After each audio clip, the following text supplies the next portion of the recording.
வணக்கம். இது தாத்தா பாட்டி லைஃப் ஸ்டைல். இன்றைக்கி என்ன பார்க்க போகிறோன்னா, பாக்கியலட்சுமி நாடகத்தை பற்றி பார்க்க போகிறோம். பாக்கியலட்சுமி நாடகத்தில் இன்றைக்கி இனியா வேலைக்கு போயிட்டு வராப்புல. அதற்கு நடுவில் அவங்க பாக்கியலட்சுமி மருமகள் சின்ன மருமகளும் பேசிக்கிட்டு இருக்காங்க. என்னம்மா இப்படி மிரட்டுற, அவருக்கு ஏகப்பட்ட ரெஸ்டாரண்ட் இருக்குமா அப்படி இப்படின்னு பேசிகிட்டு இருக்காங்க. இனியா கேட்டுருது, என்னம்மா நான் இந்த மாதிரி மிரட்டுறாரு ஒருத்தர் அப்படின்னு. உடனே சொல்லுது, நீ எல்லா டீட்டெயில் என்கிட்ட கொடுமா, நான் ரிப்போர்ட்டருமா, நான் அதை எல்லாத்தையும் பேசிடுறேன் அப்படின்னு. வேணான்னு பாக்கியலட்சுமி சொல்லிட்டாப்புல, வேணாம் பார்த்துக்கலாம் அப்படின்னு. அதுக்கு நடுவில் அந்த பக்கம் பார்த்தீங்கன்னா கோபிநாத், அவங்க அம்மா, செலியன் 3 பேரும் இனியாவுக்கு மாப்பிள்ளை பார்க்குறாங்க. அதாவது உரியவர்கள்ட்ட கேட்கறது இல்லை, உனக்கு மாப்பிள்ளை பார்க்கணுமா வேண்டாமாங்கிறத ஒரு பொண்ணுக்கிட்ட கேட்கல, அவங்களே முடிவு பண்ணுறாங்க.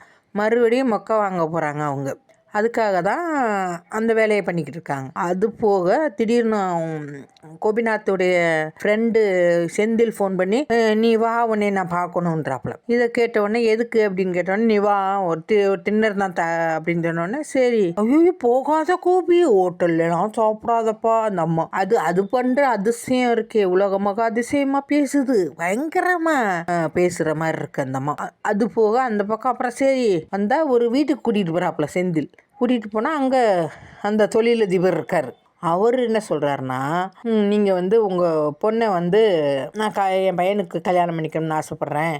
உங்கள் பொண்ணை டிவியில் பார்த்துட்டு என் பையன் அப்படியே உங்கள் பொண்ணு தான் வேணுங்கிறான் அப்படின்னு அவர் பில்டப் பண்ணுறாரு. அவர் அந்த ரெஸ்டாரண்ட்டுக்காக பொண்ணு கட்டுவாராம். புது கதையாக இருக்குது. ஒரே ஒரு ரெஸ்டாரண்ட்டை பிடுங்கிறதுக்காக அவங்க வீட்டு பொண்ணையே கல்யாணம் பண்ணுவாங்களாம். இது ஒரு புது ட்ராமாவாக இருக்குது. அவன் கல்யாணம் பண்ணி என்ன பண்ணுவாங்களோ தெரியல, போய் டார்ச்சர் பண்ணுவாங்களோ என்னவோ, பணக்காரங்க இல்லையா, அது மாதிரி அவங்க பண்ணிட்டு இருக்காங்க. இவர் யோசிக்கிறாரு. அப்புறம் அவங்க செந்தில், என்னடா இப்படி பண்ணுற, நீ இப்பெல்லாம் பண்ணாதடா, அவ்வளோ பெரிய மனுஷன் உங்ககிட்ட பொண்ணு இருக்கிறார், நீ என்னடா மாட்டேங்கிறார்.